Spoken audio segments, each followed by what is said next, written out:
I, Ethan Marshall, 45 years old, never thought I'd be fired over lunch. But when James Thornton, CEO of Brighton Industrial, invited me to the Silver Oak, the fanciest restaurant in Brighton, Ohio, I felt a nagging sense of unease. His email was brief, cold. Meet me at 12.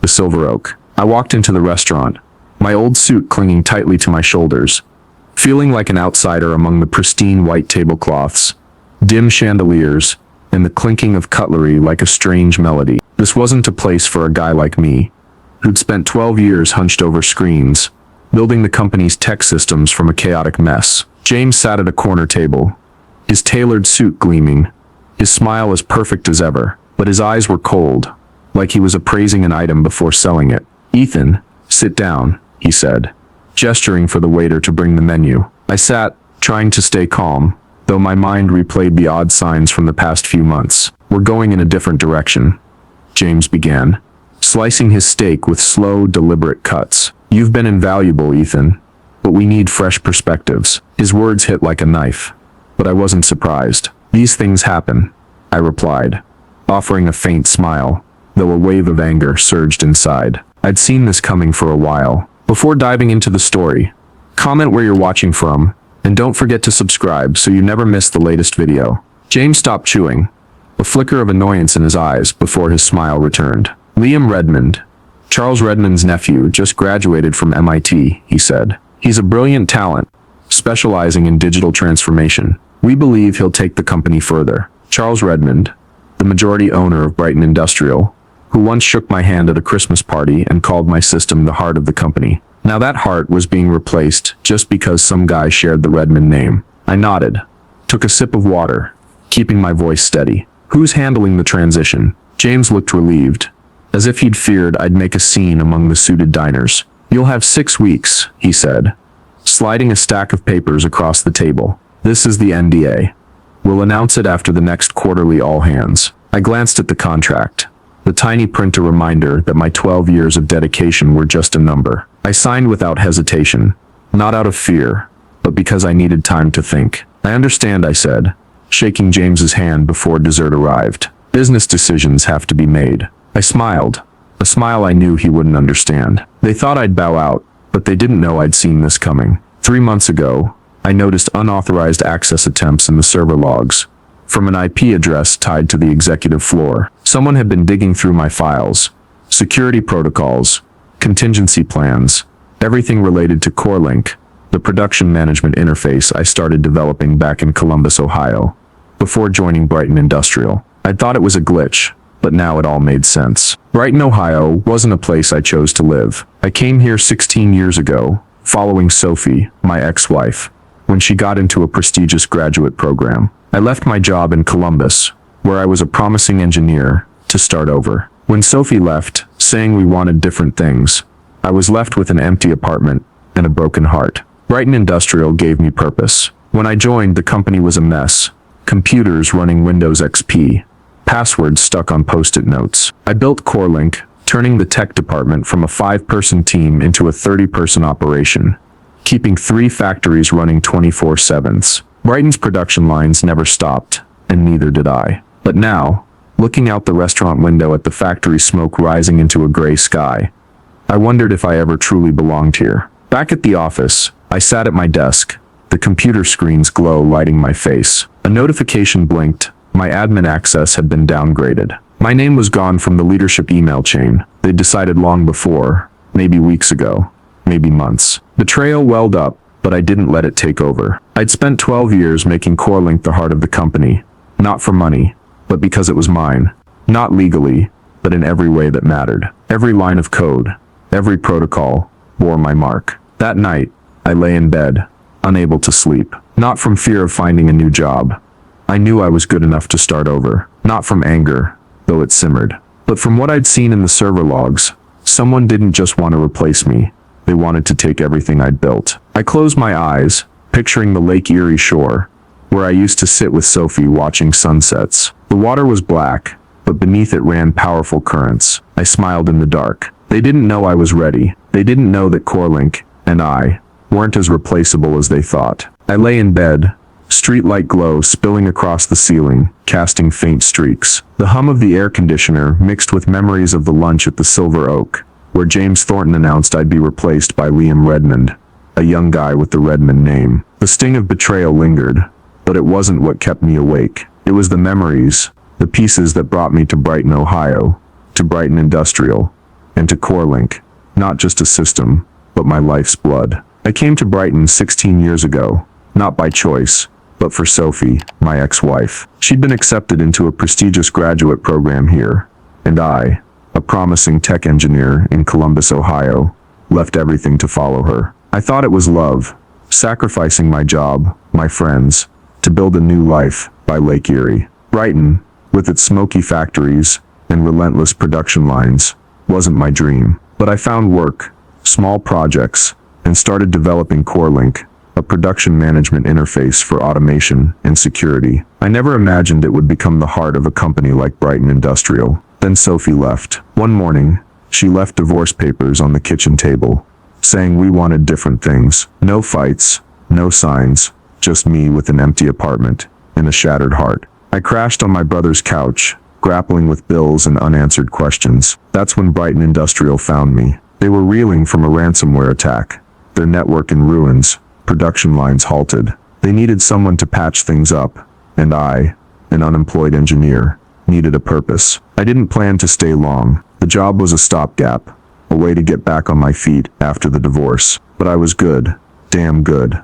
I looked at their systems, computers running Windows XP, passwords on post-it notes, no backups, and saw opportunity. I pitched James Thornton, then a newish CEO, a 5-year overhaul plan. I showed him CoreLink, something I'd started in Columbus, and how it could automate production, secure data, keep factories running non-stop. James, with sharp eyes and a guarded smile, agreed. He gave me a budget, let me work freely, and I dove in like a man with nothing to lose. For the first 3 years, I barely saw daylight. I worked late in the server room, where the blue glow of screens and the hum of machines calmed me. I rebuilt every network, trained staff, created backups, and fail-safes. CoreLink wasn't just software, it was the company's backbone, ensuring Brighton's 3 factories ran 24/7. When a massive regional blackout hit, plunging the area into darkness, Brighton Industrial stayed lit. CoreLink kept everything running, from production lines to order systems. The board took notice. James started inviting me to leadership meetings. My budget tripled.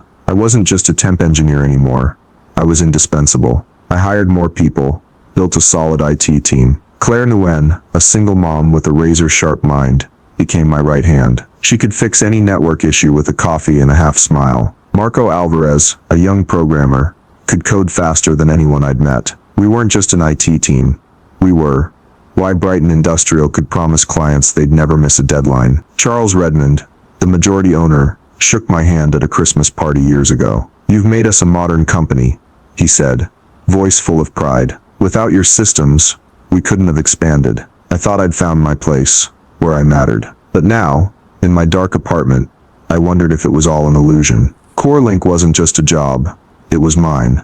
Not legally, but in every other sense. Every line of code, every protocol, carried the mark of nights. I stayed up late, days I tried to forget Sophie. I'd poured my heart into it, and now they wanted to take it, replace me with a kid just because he was a Redmond. I closed my eyes, picturing the server room, racks blinking, cooling fans humming, the faint smell of metal. That was where I felt safe, in control. But today, after lunch, I saw my admin access downgraded, my name gone from leadership emails. They'd planned this, maybe since I spotted those unauthorized server logins months ago. I smiled in the dark, not from joy, but because I wasn't helpless. They thought CoreLink was theirs, but they didn't understand.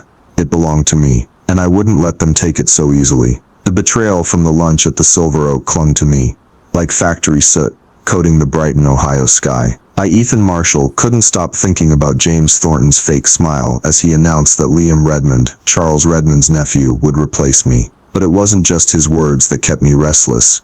It was the warning signs I'd ignored for too long. The pieces I'd overlooked in my blind loyalty. It started months ago when a consultant showed up at the office unannounced. The guy in a cheap suit asked basic questions about CoreLink, the system I'd built from my days in Columbus, Ohio. and perfected over 12 years at Brighton Industrial. Who authorized you? I asked. But he mumbled something about the executive team and changed the subject. I thought it was a routine check, but when I checked my access, I found I could no longer view board meeting minutes on the shared drive. The notice was curt. Server cleanup, I shrugged, telling myself it was a tech glitch. Looking back, that was the first sign. Then James started canceling our weekly briefings, always with a reasonable excuse, a last-minute client, a packed schedule. I believed him, because I'd always trusted him, the way I once trusted Sophie when she said we'd be together forever. But loyalty, as Sophie once told me, was my greatest weakness. At a leadership retreat earlier this year, I overheard Charles boasting about Liam. He's a tech genius, he said, voice brimming with pride. Silicon Valley companies are fighting over him. I didn't think much of it, just smiled politely. Maybe I should have paid attention. The clearest sign came from Claire Nguyen, who I considered my right hand. One afternoon, as I was reviewing server logs, Claire walked in, her eyes worried. Ethan, I was invited to a strategic planning session, she said, voice low. You should have been leading it. But when I mentioned your name, James switched topics fast. Something's off. I looked at Claire, a single mom with a sharp mind and rare dedication. She wasn't the type to panic without cause,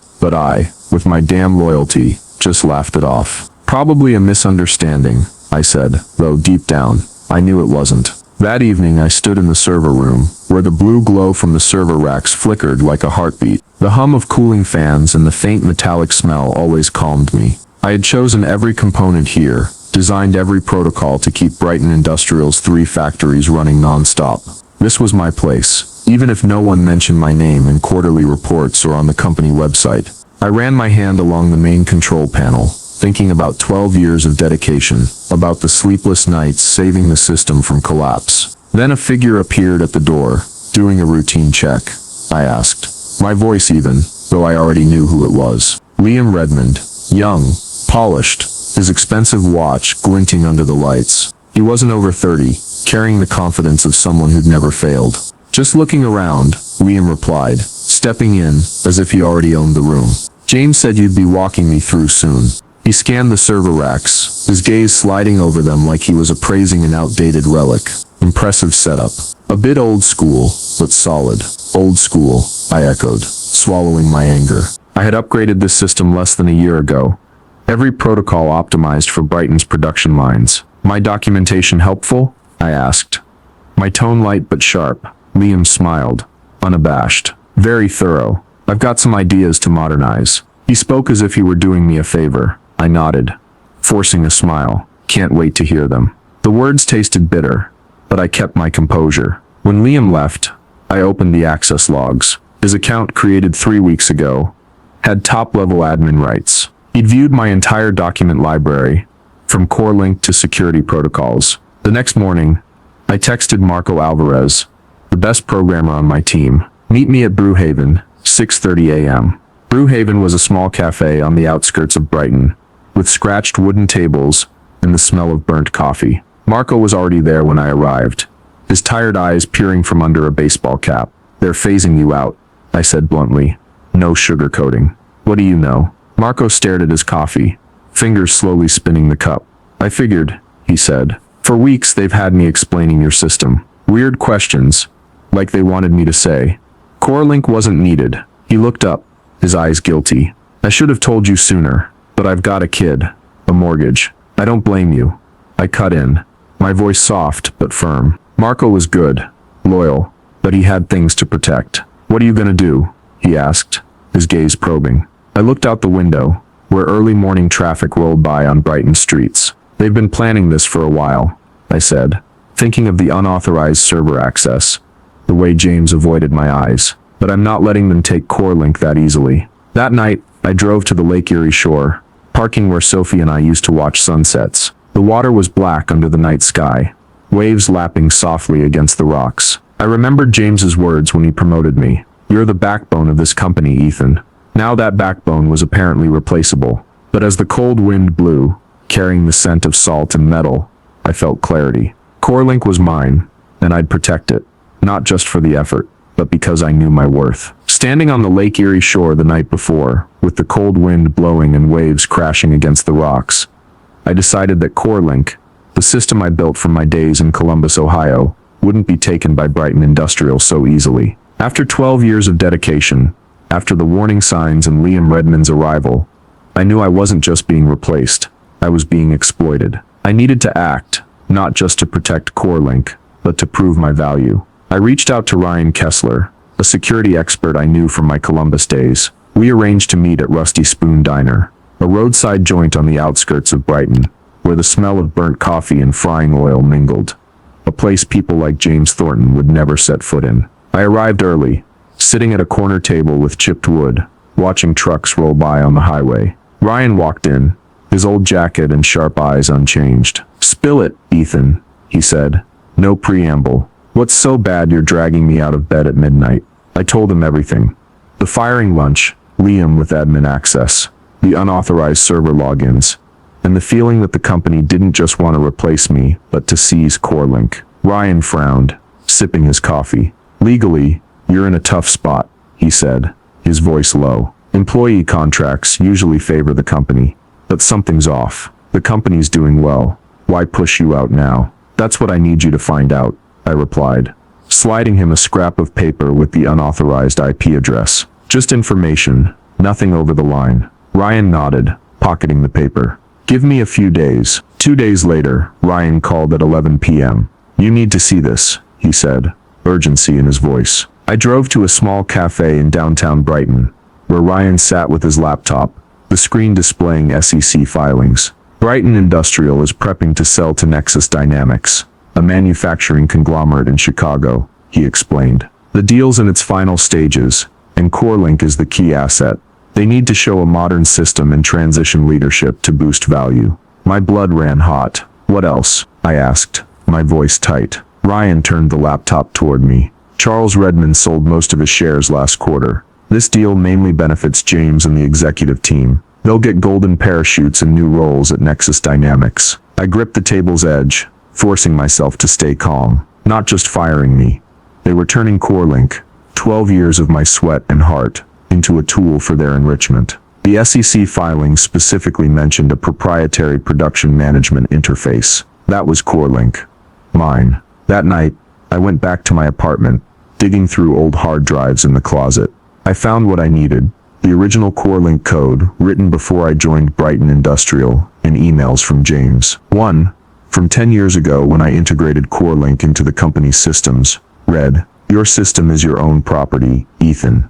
We'll license its use, and we'll clarify ownership later." He promised to sort it out later, but never did. I'd trusted him, like a fool. But now, those emails were my weapon. I texted Marco Alvarez, "Meet me in the parking lot after work, 7 p.m. Marco, with his lightning-fast coding skills, was the one I trusted in the IT team. When I got there, he was by his car, eyes nervous. "I need copies of everything I built," I said straight. "CoreLink source code, deployment logs, auth keys." Marco hesitated, twirling his car keys. "Ethan, I don't want to sabotage anything," he said. "Neither do I replied, my voice steady. "But I'm not letting them take what's mine." Marco looked at me, then nodded. "Because they think we're all replaceable," he said, his eyes hardening. I knew he was thinking about the odd questions from management, the family pressures he faced. Marco promised to send the data through a secure channel by morning. I started planning. I didn't want to destroy Brighton Industrial, that wasn't me, but I'd protect CoreLink legally. I contacted Anna Patel, an old college friend and lawyer from Columbus, who'd helped with my divorce from Sophie. Over the phone, Anna agreed to review the emails and code, preparing legal docs to prove CoreLink was mine. Meanwhile, I set up a secure offsite server, storing CoreLink's original code. I planned to add digital signature verification and an expiration license, ensuring the system only ran with a legal agreement. Everything had to be clean. No room for them to accuse me of sabotage. That night, I sat thinking about Sophie, how she left without looking back. I'd once thought Brighton Industrial was family, my place after losing everything. But now, seeing James's emails, Ryan's SEC docs, I realized they never saw me as family. They just wanted CoreLink. And when Liam showed up, I became an obstacle. I closed my eyes, picturing the server room, blue lights, cooling fans, The racks I'd installed. That was where I was strongest. In control. But out there, in Brighton Industrial's sleek offices, a bigger scheme was unfolding. They wanted to sell the company, sell CoreLink, and toss me aside. I smiled in the dark, not from joy, but because I knew I held the upper hand. They didn't know I was ready, and CoreLink wouldn't leave me without a price. After meeting Ryan Kessler at Rusty Spoon Diner, I, Ethan Marshall, knew Brighton Industrial wasn't just replacing me with Liam Redmond. They planned to sell CoreLink, the system I built from my Columbus, Ohio days, as part of a deal with Nexus Dynamics. Emails from James Thornton, confirming CoreLink as my property, plus data from Marco Alvarez, gave me the tools to fight. But standing in my dark apartment, laptop light on my face, I knew my plan to protect CoreLink had to move fast, before they locked me out of the system completely. I requested a meeting with James and HR the next day. In a small meeting room, with windows overlooking Brighton, Ohio's smoky factories, I faced James and Diane, an HR rep with a forced smile. I developed CoreLink before joining Brighton Industrial, I said, calm but firm, sliding a copy of James's email from 10 years ago across the table. The original contract is clear. The company only licensed its use. I retain ownership. I want fair compensation for my intellectual property. Diane adjusted her glasses, glanced at the document, then exchanged a look with James. The employment contract states, she said smoothly, anything developed during your tenure belongs to the company. James nodded. But I saw his unease, his hand fidgeting with a pen. That was 10 years ago, Ethan, he said. The company's grown. CoreLink's part of the broader system. Not quite, I replied, my voice steady. Every update, every integration, stems from my original code. I'm not here to make trouble, just to be fair. James frowned, his eyes hardening. We'll look into it, he said, his tone icy. For now, focus on the handoff to Liam. I nodded, stood, knowing they were stalling. As I left the meeting, I felt James's stare on my back, but I didn't look back. Hours later, I got an automated email. My access to the development server was restricted, citing security protocols during transition. James moved faster than I'd expected, but I was ready. That evening, I stood in the server room, blue light from the racks flickering like a heartbeat. I'd chosen every component here, designed every protocol to keep Brighton's 3 factories running non-stop. This was my place, even if they tried to erase me from the system. Liam called an IT team meeting the next morning, excluding me. I showed up anyway, leaning against the doorframe, my eyes sweeping over the team. Claire Nguyen, Marco Alvarez, and others I'd trained. Liam, with his pricey watch and confident smile, was talking about simplifying CoreLink. We'll optimize the main production floor system, he said, voice brimming with assurance. The current protocols are too complex. Interesting. I cut in, my voice light but sharp. Which system specifically? Liam blinked, momentarily flustered. The main production floor, he repeated. We'll simplify the protocols to boost efficiency. Those protocols prevent machine failures under high load, I said, locking eyes with him. They're custom built for our equipment. Claire jumped in, her gaze piercing. They're not workarounds, Liam. Ethan designed them after last year's incident, when the line shut down for 6 hours. The room fell silent. Liam forced a smile, turning back to the whiteboard, trying to hide his unease. I appreciate the historical perspective, he said, but we're moving forward. I left the meeting, feeling both angry and satisfied. Claire and the IT team were still loyal, but I knew time was running out. The next day, I got an email from the legal department. They claimed full ownership of CoreLink, citing a clause about integrated technology, and offered a tech buyout bonus of $5,000. The amount was a slap in the face. But the real betrayal came when I discovered,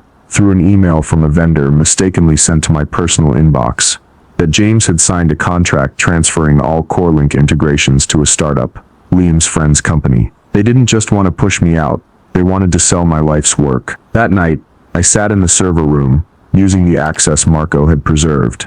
I updated 3 core components of CoreLink, adding digital signature verification to detect unauthorized code changes, and setting a license expiration for 8 days, right after my departure. I created a clean legal path. The system would keep running with a valid licensing agreement. No sabotage, no malice, just protecting what was mine. When I finished, I handed Claire a sealed envelope. If anything unusual happens this week, open it, I said. Claire nodded, her eyes unwavering. I left the server room, stepping into Brighton's night. Factory smoke blended into the black sky, and I felt a clarity. They thought they controlled everything, but they didn't know I'd laid the groundwork for the final battle. CoreLink was mine, and I'd make them pay for their betrayal. After updating CoreLink's expiring license and giving Claire Nigrin the envelope, I, Ethan Marshall, knew the final battle with Brighton Industrial was set. 12 years of dedication, from building systems in Columbus, Ohio, to sleepless nights in Brighton, Ohio's server room,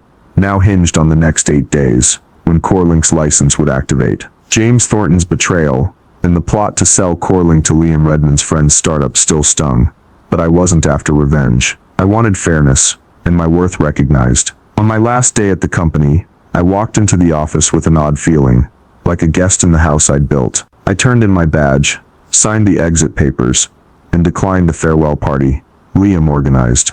A charade I knew James was relieved. I skipped. As I left the building, Brighton's harsh sunlight hit my face, factory smoke rising into a gray sky. I looked back one last time, thinking of the server room, where blue lights and cooling fans were once my world. Marco texted right after.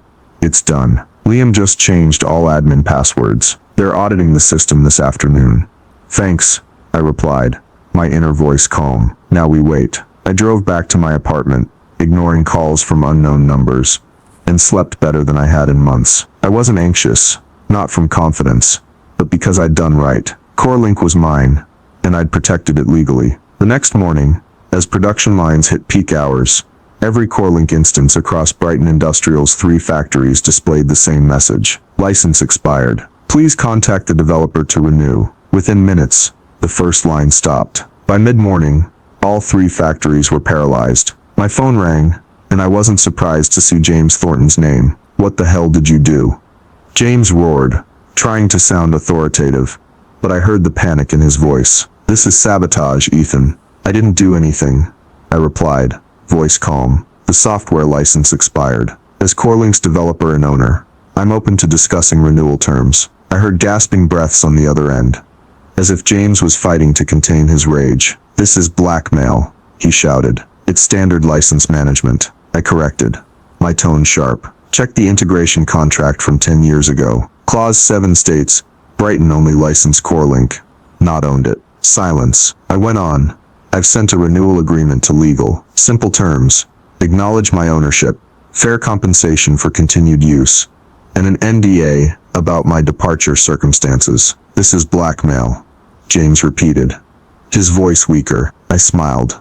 Not from gloating, but because I knew I'd won. That's business, I said, echoing my words from the Silver Oak. These things happen. By early afternoon, Brighton's legal team had reviewed my documents, James's emails, original code, the initial contract. By day's end, they signed the agreement. I got recognition of CoreLink's ownership, a substantial compensation package, and an NDA ensuring my exit story wouldn't be twisted. As I signed, I felt relief, not from victory, but from reclaiming what was mine. Days later, I sat across from Nexus Dynamics VP of Operations in their sleek Chicago office. The glass building, a stark contrast to Brighton Industrial's dated offices, felt like stepping into a new world. We're still buying Brighton, he said, sliding a contract across the table. But we want you to lead technical integration, as a consultant, not an employee. The pay was double what Brighton offered, with control over hours and location. I asked about Liam,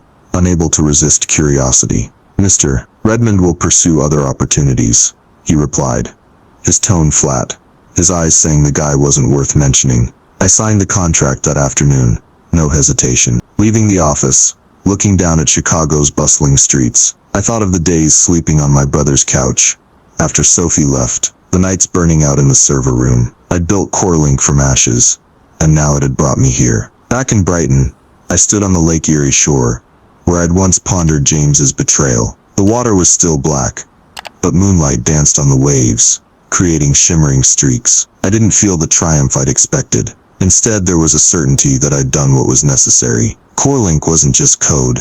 It was proof I knew my worth. I thought of Claire and Marco, who'd stood by me, and vowed to bring them along in this new journey. Nexus Dynamics was a start, but I knew I could go further. Driving back to my apartment, I felt lighter, like I'd shed a burden. They thought they could take everything, but they didn't know I was always a step ahead. Now with CoreLink in my hands, and the road ahead, I was ready for what came next. After signing with Nexus Dynamics, I felt a relief I hadn't known since Sophie left. 12 years of dedication to Brighton Industrial, from building CoreLink in Columbus, Ohio, to sleepless nights in Brighton, Ohio's server room, ended in victory. I forced James Thornton and the company to recognize my ownership of CoreLink, secured a fair compensation package, and stepped into a new chapter with Nexus Dynamics. I realized what I sought wasn't revenge, but self-worth. Weeks later, word reached me through Marco Alvarez. Liam Redmond, the young guy who'd smugly called CoreLink old school,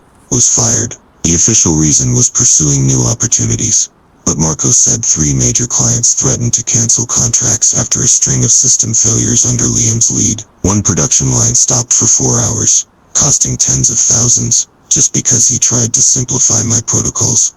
I thought I'd feel smug, but I didn't. There was only a certainty that what I'd built couldn't be easily replaced. James Thornton kept his CEO title through Nexus Dynamics acquisition, but his role was nominal. A small Chicago office, far from key decisions, no team, no power, just a shadow of the man who once called me the company's backbone. I felt no pity, but no joy either. James chose his path, and I chose mine. With the compensation from Brighton Industrial and my Nexus Dynamics consulting deal, I invested in a small house by Lake Erie. Not a lavish mansion, just a wooden home with a wide porch overlooking the lake.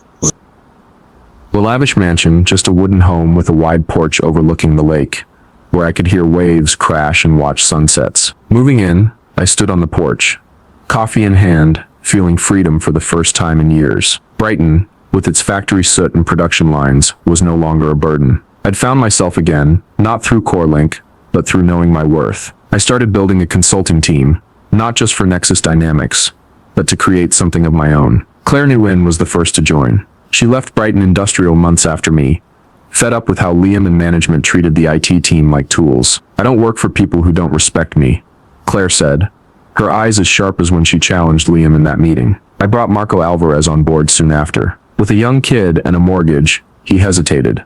But when I promised he'd be a partner, not just an employee, he nodded. "For you, Ethan," Marco said. "You showed me we're not just numbers." Gradually, half the old Brighton IT team joined, not working for me, but with me. We didn't just consult. We built systems, like I built CoreLink from the start. One afternoon, in the small office I rented in downtown Brighton, I sat with Claire, showing her how to design a new interface. "It's not just code," I said. "Make it yours, so no one can take it away." Claire smiled, and I saw the look of someone realizing their worth, like I did on the Lake Erie shore. I called Ryan Kessler, thanking him for helping me uncover the Nexus Dynamics deal. "We'll work together soon," I said, and Ryan laughed over the phone. "I knew you'd never quit, Ethan." His words made me think of Sophie, of the days I thought I'd lost everything. But now, standing in my new home, looking out at the dark lake, I knew I hadn't just survived.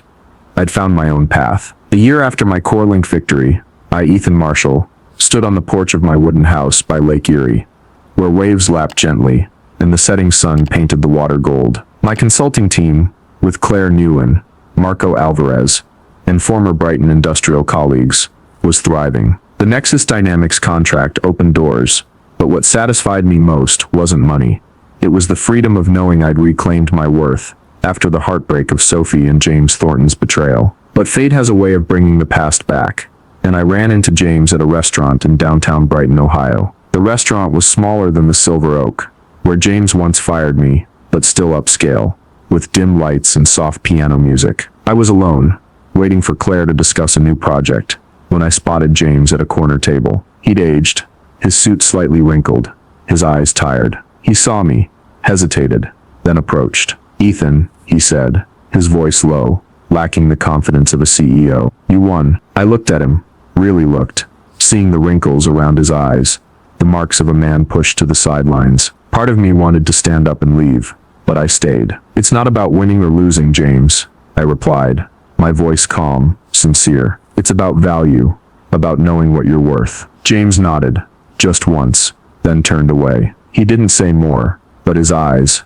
with a fleeting hint of regret, said it all. I sat there, watching the city lights reflect through the window, thinking about my journey. From a broken engineer after a divorce, sleeping on my brother's couch, to the man who built CoreLink from ashes. 12 years at Brighton Industrial, I turned an outdated system into the company's heart, only to be betrayed by those I trusted. But I didn't let them take CoreLink, didn't let them define me. I thought about Sophie, how she left without looking back, saying I was too obsessed with work. Maybe she was right, but work, CoreLink, the server room, the IT team saved me. It gave me purpose when I had nothing. And when James, Liam Redmond, and the board tried to take that purpose, I fought. Not with anger, but with smarts and resolve. CoreLink wasn't just code.